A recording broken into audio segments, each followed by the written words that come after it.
Let's face it, taverns are the lifeblood of any Dungeons & Dragons adventure. In today's video, I'm going to show you how you can start to build yours using Hirst Arts blocks. Hey everyone, this is Eric from 7th Circle Hobbies. Today I want to go over the molds used for the Hirst Arts Tavern Build. I'll be interested in 5 new molds. If you've been following my dungeon building series, these will be additions to the ones that I've already showed you how to use. Check on the link below and I'll add the card to the top of your screen.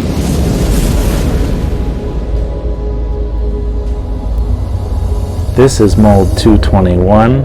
It is used to make the floor tiles for the tavern, and while not strictly necessary, I think it really adds a very nice effect to the overall project.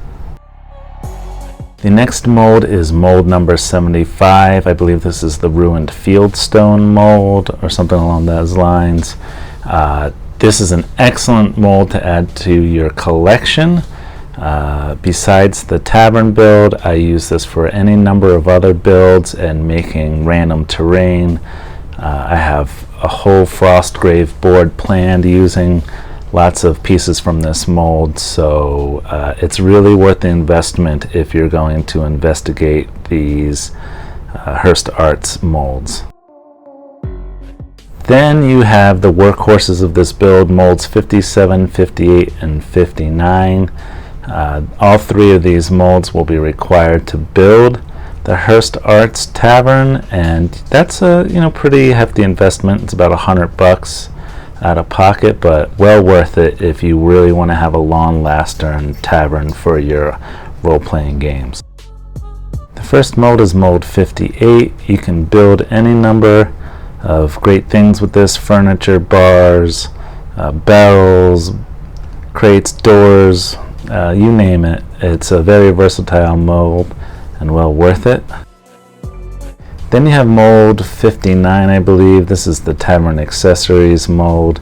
You have a number of different books, bottles, food, benches, bottles, desks, dressers, beds, you name it. You can use this mold for lots of different things. I've cast this up a number of other times, even without the tavern, and I think you can find hundreds of uses for this mold. Again, one of those kind of very versatile molds that I'm happy I purchased. I think in most of my builds I probably talk too much. The only thing that I'm really going to stress here is that you take your time, and if you don't have some Legos, really invest in a cheap box of Legos to make a good square. It'll make your builds go way faster and make sure everything is level and connects together. And really, if you just follow the instructions on Bruce's website, or you can watch these videos and see how I put these together, you're not going to go too wrong. Otherwise, sit back, enjoy watching the build, and I will show you a few things as they appear.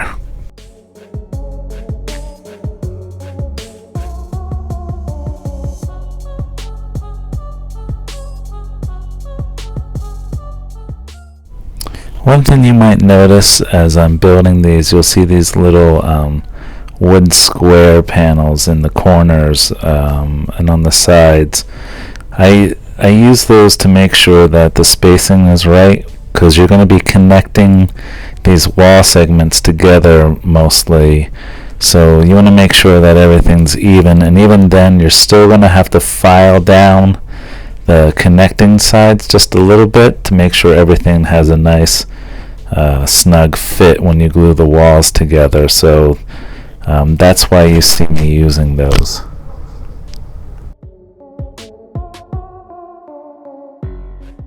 Another important tip is when you see in the instructions that that little arch is going to go between 2 pieces and kind of form a doorway, do not glue it down before you have all of your pieces fitted.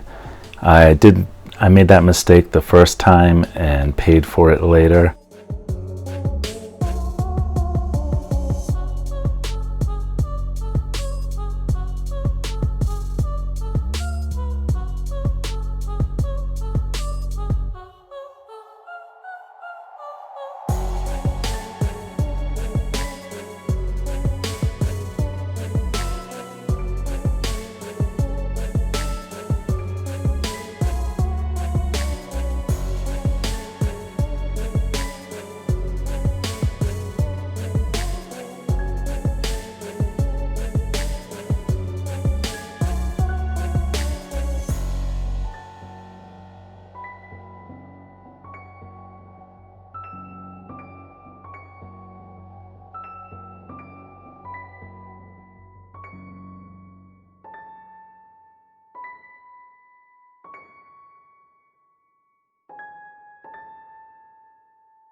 The next few rooms that are painted, I either made well before I started a YouTube channel, or the original footage got corrupted and is missing. So just wanted to show you the partial rooms that I finished and then added to.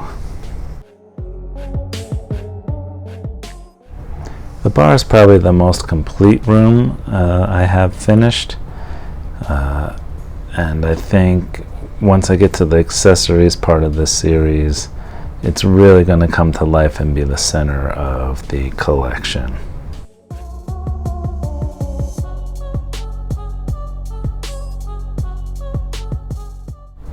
I'd also like to thank you guys for getting me to over 100 subscribers. I didn't ever think when I started this for fun, right as the pandemic started, that this would start to grow like it has. I really appreciate you guys. Please keep watching and let me know in the comments what you'd like to see next. I have some Warhammer 40k projects and 1,000 Suns army that I'm building, so keep tuned and keep watching. Let me know what you like and what I might do that you're interested in. I really appreciate you guys.